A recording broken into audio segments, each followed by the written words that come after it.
எல்லாருக்கும் வணக்கம். உங்கள் நெப்போலியன் பேசுகிறேன், அமெரிக்காவிலேருந்து. இந்த வீடியோ பதிவு எதுக்குன்னா, என் மேலே அதிகமாக பாசம் வச்சிருக்கிற என்னுடைய அன்பு தம்பி ஆத்தூர் ஜோவுடைய மனைவியை பற்றி தான் பேசுறதுக்காக. ஆத்தூர் ஜோ கிட்டத்தட்ட 30 வருஷமா என்னுடைய ரசிகர் மன்றத்தில் பொறுப்பில் இருந்துட்டு என்னுடைய குடும்ப நிகழ்ச்சியில் எல்லாத்துலேயும் தவறாமல் கலந்துக்கிட்டு, அங்கே சேலத்தில் குறிப்பாக ஆத்தூரில் ஒரு நல்ல பேரோடு இருக்கிறாப்புல. ரொம்ப ஒழுக்கமான பையன். அது சர்வீஸ் மைண்டு உள்ள பையன். அந்த சர்வீஸ் மைண்டு அவங்களுடைய மனைவிக்கிட்டையும் இருக்குங்கிறத நான் அப்பப்போ பார்ப்பேன்.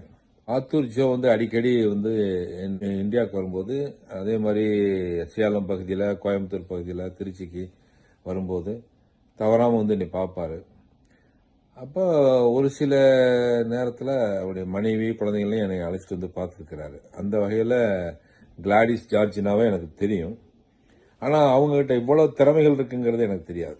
நான் சின்ன வயசுலேருந்து ஸ்போர்ட்ஸ் மேனு. அதனால் ஸ்போர்ட்ஸ் மேனாக இருந்தால் அந்த ஒழுக்கம் ரொம்ப கரெக்டாக இருக்கும்.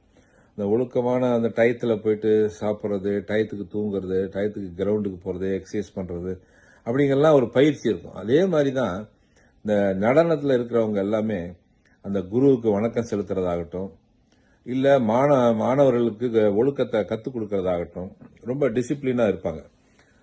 அந்த வகையில் கிளாடிஸ் 25 ஆண்டு காலமாக ஒரு ஆசிரியராக இருந்து அவங்களுடைய குருவுக்கு வணக்கம் செலுத்தினது மட்டும் இல்லாமல் தங்களுடைய குழந்தைகளுக்கும் தன்னுடைய மாணவர்களுக்கும் அந்த ஒழுக்கத்தை கற்றுக் கொடுத்து இன்னைக்கு ஒரு சிறந்த ஆசிரியராக, பரதநாட்டியத்தில் 25 ஆண்டு காலம் ஒரு ஆசிரியராக இருக்கிறதுங்கிறது சாதாரண விஷயம் இல்லை.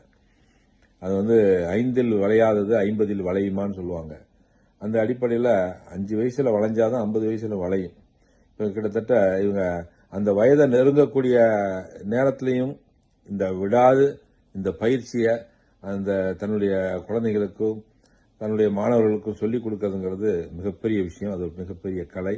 அந்த திறமை உங்கள்கிட்ட இருக்கு. இன்னும் மென்மேலும் பல விருதுகளை வாங்க வேண்டும் நீங்கள். ஏன்னா தமிழ்நாட்டிலே ஒரு சிறந்த ஆசிரியராக நீங்கள் நிறைய விருதுகள் வாங்கியிருக்கீங்க, உலக சாதனைகள் படைச்சிருக்கீங்க.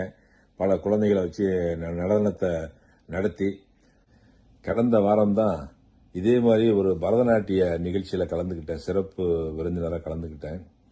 இந்த வாரமும் ஒரு பரதநாட்டிய நிகழ்ச்சியில் கலந்துக்கிறேன்.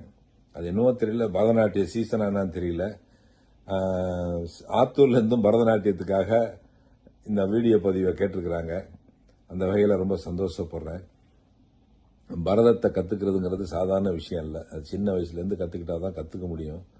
ஆனால் கடந்த வாரம் நான் ஒரு 43 வயது பெண்மணி ரொம்ப அற்புதமாக நடன அரங்கேற்றம் பண்ணாங்க. என்னுடைய நண்பருடைய மனைவி தான் அவங்க. ரொம்ப அற்புதமாக பண்ணாங்க. அந்த வகையில் கொஞ்சம் பரதநாட்டியத்தை பற்றி எனக்கும் கொஞ்சம் இப்போ தெரிய வந்திருக்கு. பரதநாட்டியம்னு என்னன்னா, பரதம், பாவம், ராகம், தாளம், இந்த 3ம் சேர்ந்தது தான் பரதம். நடனம்ங்கிறதா நாட்டியம் ஆயிடுச்சு. ஸோ பரதநாட்டியம். புஷ்பாஞ்சலி, அலாரிப்பு, ஜதீஸ்வரம், சப்தம், வர்ணம், பதம், தில்லானா, மங்களம்னு இந்த 8 வகையான கலைகளை முதல்ல கற்றுக்கிட்டாதான் அரங்கேற்றம் பண்ண முடியும். எனக்கும் பரதநாட்டியம் தெரியுங்கிறது அந்த எலிஜிபிள் கேட்டகரி. ஆனால் ஒரு ஆசிரியராக இருக்கிறதுக்கு இன்னும் பல கலைகளை கற்றுக்க வேண்டும். அவ்வளோ நிறைய கலைகளை கற்று தான் நீங்கள் இவ்வளோ பெரிய சிறந்த ஆசிரியராக இருக்கீங்கன்னு நினைக்கிறேன். அதுக்கும் என்னுடைய நெஞ்சார்ந்த வாழ்த்துக்களை தெரிவிச்சுக்கிறோமா. இன்னும் மென்மேலும் பல சாதனைகள் நீங்கள் புரிய வேண்டும், வாழ்வாங்கு வாழ வேண்டும், வளமெல்லாம் பெற்று வாழ வேண்டும் என்று மனமாற வாழ்த்துக்கிறேன். கிளாடிஸ், நீங்கள் ஜோவை நல்லபடியாக பார்த்துக்குங்க, குழந்தைங்களை நல்லபடியாக பார்த்துங்க. இன்னும் பேரும் புகழும் உங்களுக்கு நிச்சயமாக சேரும். நன்றி, வணக்கம்.